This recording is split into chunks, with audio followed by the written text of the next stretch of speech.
if you're a jewelry brand owner, I saw this documentary about that's called The Real Wolf of Wall Street. It's basically about Jordan Belfort. You all seen The Wolf of Wall Street by Martin Scorsese. But basically, it's a documentary that is basically all of his partners in Strat Oakmont talking about their time there and what they did. And it's obviously all the entertainment stuff, all the debauchery, all the crazy stuff. However, they said something that was very, very interesting to me, which very few people talk about, including Jordan Belfort himself. He never talks about this, but there was a thing that was mentioned in this documentary that really, really made me think about something. So there was a guy that said they were talking about all the drugs that they were taking, right? It's terrible, it's insanity, all of those things, right? But he was saying, I was taking all this drug. Of course, we were making 300 dials a day. And that one line just hit me. It just took me out of the entire documentary and I just couldn't think about anything else. So you're probably trying to grow your jewelry brand, but this is just both for you and myself. This is just a reshaping of expectations. All right. He had, I don't know, 1,000 salesmen or brokers, right? 1,000 salesmen or brokers, right? Each of them dialing 300 times per day, every single day. I mean, if you just go times, like it's 30,000 dials per day.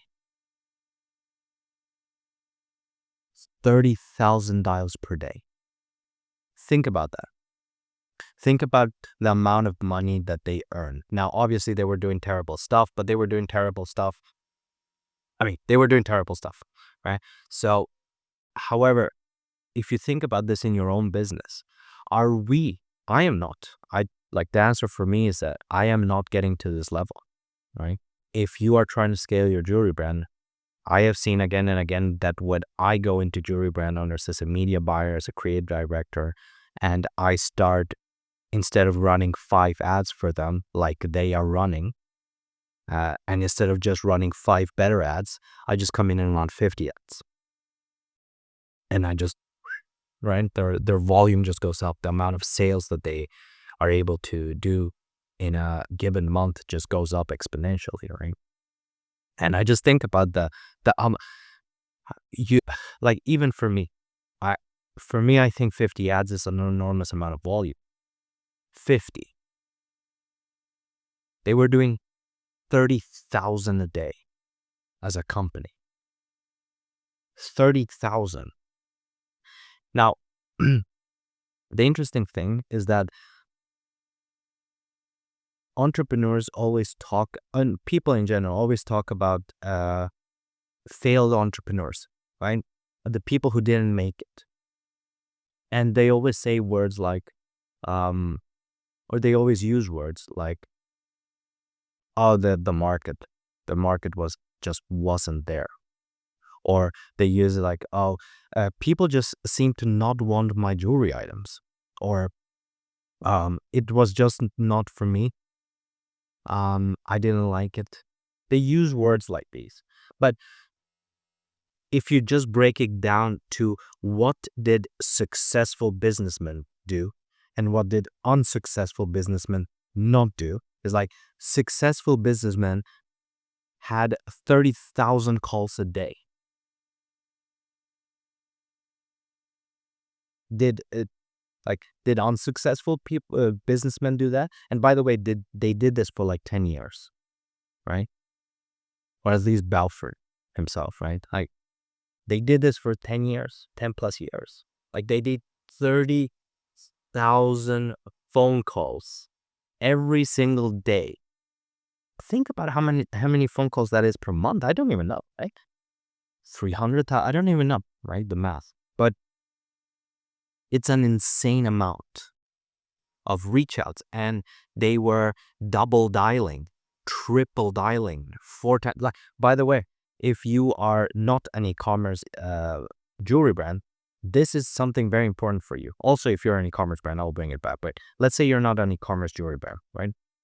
And you convert people to become customers through your phone, right? Through text. After getting leads, you have to go to your phone, or your salespeople have to go to their phone or to their computer, wherever.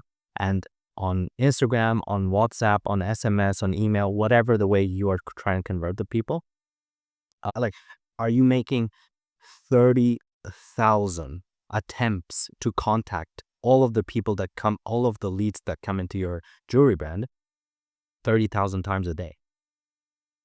If you are not, then that's fine. I'm not saying you have to do 30,000. I don't do 30,000 times, right?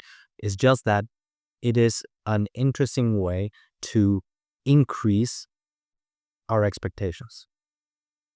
All right. I always think this for myself. That's why I'm uploading so much on YouTube, on Instagram, just uploading so much, running a lot of ads, is that I always think if my business is not where I want it to be, which just means I don't have enough customers like I want to, or I don't have enough customers paying me as many times or as much as I want to, it just comes down to inputs. Inputs just means, am I reaching out to 30,000 people every single day? Right? So I think like that for my own business. And I think that if you're trying to scale your jewelry brand, then this is a magnificent standard. I'm not saying these people were great. In fact, I think we can all agree they were not great people. But like 300 dials a day per person with 1,000-person army, right? That's scale, right? That's how you get to the big leagues, right? And if we think about this as advertising, right? Well, obviously, there is one company on the planet that on one account advertises 30,000 times, 30,000 ads, but they don't even do it a day. They do it per month. They were doing this per day, right? Every single day. So, hmm, yeah, it's a good framework of understanding like how little we are actually doing to be able to grow our businesses. Like whatever we are doing, we can do 100 times that. And when we get to that 100 times, we can do 100 times that. And again, and again, and we can just keep going, right? So they were doing this in the 90s. They were dialing 30,000 times per day. Like they were contacting 30,000 different customers every single day. Are you trying to reach 30,000 customers every single day? If not, well, there's the new standard, 30,000. So this is both for me and for you, all right? I'm trying to scale my business. You're trying to scale your jewelry brand. This is the new standard.